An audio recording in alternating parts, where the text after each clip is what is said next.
Assalamualaikum warahmatullahi wabarakatuh. Ahlan wa sahlan di channel Siti Nurjana. Untuk kali ini, Kak Siti Nurjana ingin memberikan materi yang menarik, yaitu mengenai akhlak, kemudian ruang lingkup akhlak, dan juga manfaat mempelajari akhlak. Nah, untuk teman-teman semua yang belum like dan juga subscribe, jangan lupa untuk like dan juga subscribe channel di bawah ini ya, untuk tidak ketinggalan materi-materi menarik lainnya dari Kak Siti Nurjana. Nah, teman-teman pasti sudah tidak asing ya mendengar kata akhlak baik dan juga akhlak buruk. Tapi dari teman-teman apakah sudah tahu apa pengertian akhlak? Nah, mari kita cari tahu. Nah, teman-teman, yang pertama kita akan menjelaskan akhlak secara etimologi. Adapun secara etimologi, akhlak berasal dari bahasa Arab dari kata jama dengan bentuk mufradat khulukun yang artinya budi pekerti, perangai, tingkah laku ataupun tabiat. Ada pula yang mengartikan bahwasannya akhlak merupakan kelakuan yang timbul dari hasil perpaduan antara hati nurani, pikiran, perasaan, bawaan, dan kebiasaan dan menyatu membentuk suatu kesatuan tindakan akhlak yang dihayati dalam kenyataan hidup keseharian. Nah, teman-teman, selain secara etimologi, ada juga loh pengertian akhlak menurut para ahli. Mari kita cari tahu. Nah, teman-teman, di sini Kak Siti Nurjana mempunyai 3 ahli yang menjelaskan mengenai akhlak. Yang pertama, Kak Siti Nurjana cantumkan yang pertama itu dari Imam Al-Ghazali. Nah, beliau ini dikenal sebagai Hujatul Islam atau pembela Islam, terutama membela Islam dari berbagai paham yang menyesatkan.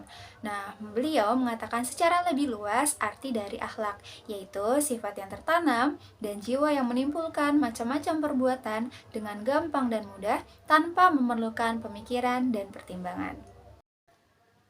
Nah, baik teman-teman, lanjut ya, kita ke ahli yang kedua, yaitu menurut Ibrahim Anis dalam Mu'jam Al-Wasit yang mengatakan bahwasannya akhlak yaitu sifat yang tertanam dalam jiwa yang dengannya lahirlah macam-macam perbuatan, baik atau buruk, tanpa membutuhkan pemikiran dan pertimbangan.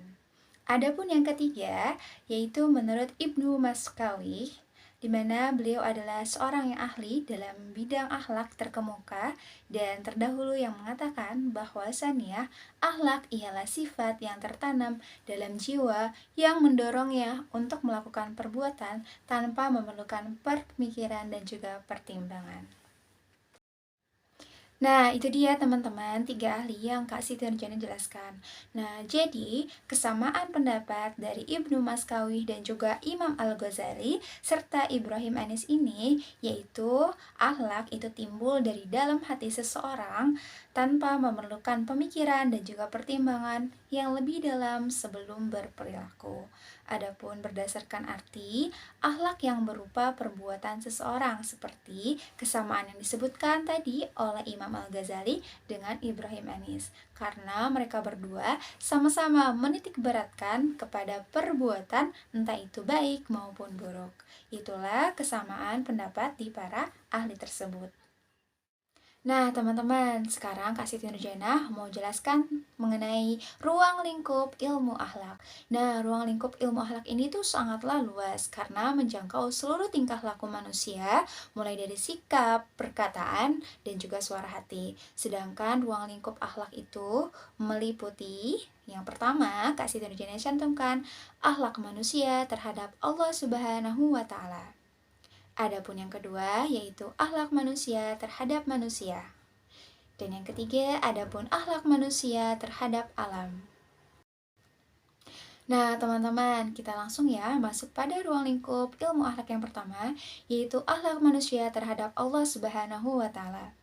Allah Subhanahu wa Ta'ala adalah Tuhan yang menciptakan segalanya, termasuk kita sebagai manusia adalah ciptaan Allah Subhanahu wa Ta'ala dengan segala kebutuhannya, patut disembah dan diagungkan. Akhlak terhadap Allah Subhanahu wa Ta'ala adalah keseluruhan tingkah laku, perkataan, dan suara hati dalam menyembah dan mengagungkan Allah Subhanahu wa Ta'ala, seperti dalam mentauhidkannya, berzikir, berdoa, bersyukur atas nikmat yang diberikannya, serta kepatuhan atas perintah dan larangannya, dan totalitas beribadah kepada Allah Subhanahu wa Ta'ala. Lanjut, Kita masuk ke ruang lingkup ilmu akhlak yang kedua, yaitu akhlak manusia terhadap manusia. Di dalam Al-Quran, banyak sekali ayat yang menerangkan hubungan manusia dengan manusia lainnya. Di antaranya, yang pertama, akhlak terhadap Rasulullah Shallallahu Alaihi Wasallam, yaitu mencintai setulus hati dengan mengikuti semua sunnah atau ajaran beliau, kemudian berselawat kepada Nabi Muhammad SAW dan menjadikan panutan dalam berakhlak. Yang kedua, akhlak terhadap orang tua dengan menyayangi mereka, bertutur kata dengan lemah lembut, membantu mereka, serta tidak membuat susah dan membanggakan kedua orang tua kita. Yang ketiga, akhlak terhadap guru, yaitu dengan menghormati, mengikuti nasihat baiknya, karena guru adalah orang yang mengajar dan mendidik kita, juga menjadi pengganti orang tua kita ketika di sekolah. Adapun yang keempat, akhlak terhadap diri sendiri, yaitu dengan memelihara nama baik diri sendiri, menjaga kesucian diri seperti berpakaian yang pantas, menutup aurat kita, menghiasi diri dengan sikap jujur, baik, amanah, pemaaf, dan sifat baik lainnya. Adapun yang kelima, yaitu akhlak terhadap masyarakat. Nah, sebagai manusia, kita membutuhkan pertolongan dari orang lain, maka kita perlu adanya kerjasama dan juga saling menolong dan menghormati antar sesama. Lanjut, kita ke ruang lingkup ilmu akhlak yang ketiga, yaitu akhlak manusia terhadap alam. Nah, alam adalah seluruh apa yang ada di langit, di bumi, baik tumbuh-tumbuhan, hewan, serta apa pun yang ada di kandungannya. Nah, manusia sebagai khalifah di muka bumi ini sudah sepatutnya berakhlak terhadap alam dalam menjaga kelestarian dari kerusakan-kerusakan oleh tangan-tangan yang tidak bertanggung jawab. Jadi, teman-teman di sini juga harus menjaga kelestarian lingkungan kita karena merupakan salah satu contoh dari akhlak mulia. Nah, teman-teman, kira-kira dari pemaparan yang tadi, apa sih manfaat dari mempelajari ilmu akhlak? Ini dia beberapa manfaat dari kita mempelajari ilmu akhlak.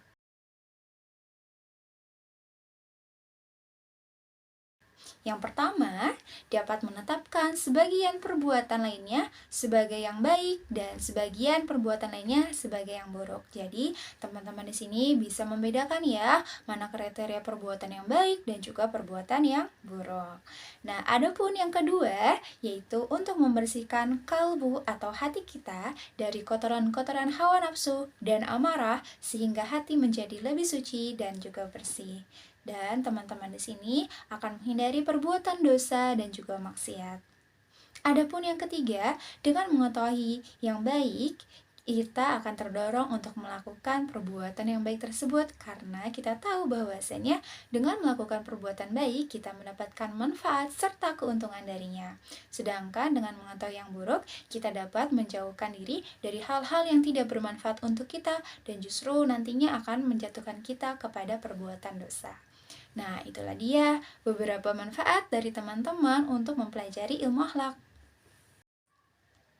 Nah, teman-teman, ada satu lagi loh manfaat dari kita mempelajari ilmu akhlak, terutama pada kita yang sudah memiliki ilmu pengetahuan dan teknologi zaman sekarang ini. Apakah itu? Nah, ini dia. Ilmu akhlak atau akhlak yang mulia itu dapat berguna dalam mengarahkan dan mewarnai berbagai aktivitas kehidupan manusia di segala bidang. Seseorang yang memiliki ilmu pengetahuan dan teknologi yang maju dan disertai dengan akhlak yang mulia, niscaya ilmu pengetahuan dan teknologi modern yang ia miliki itu akan dimanfaatkan sebaik-baiknya untuk kehidupan manusia. Baik teman-teman, itu saja untuk pertemuan kali ini, beberapa penjelasan mengenai akhlak, kemudian ruang lingkup akhlak, dan juga manfaat kita mempelajari ilmu akhlak. Semoga bermanfaat untuk teman-teman semua. Kurang dan lebihnya mohon dimaafkan ya. Silahkan komentar juga. Komentar-komentar teman-teman saya tunggu untuk kemajuan video saya selanjutnya. Terima kasih. Wassalamualaikum warahmatullahi wabarakatuh.